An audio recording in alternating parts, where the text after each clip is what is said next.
Mga kapuso, nabuo na bilang low pressure area ang cloud cluster o yung kumpol ng mga ulap na minomonitor ng Pag-asa. Uling nakita ang LPA sa layong 1,070 kilometers east-northeast ng Eastern Visayas. Anumang oras ngayong gabi ay posibleng nasa loob na yan ng Philippine Area of Responsibility. Ayon sa Pag-asa, nananatili ang posibilidad nitong maging bagyo.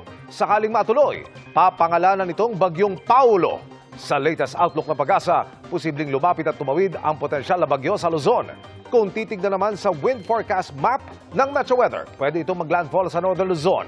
Pwede pa itong magbago kaya tutok lamang sa mga update. Sa ngayon, wala pang epekto sa bansa ang nasabing LPA pero patuloy na makaka-apekto ang easterlies na maaari pa rin magdulot ng thunderstorms.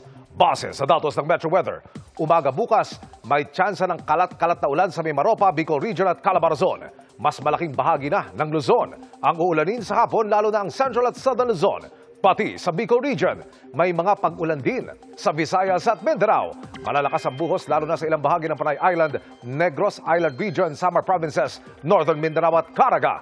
Maging handa rin ang Metro Manila dahil pwede pa rin maulit ang mga pag-ulan bukas.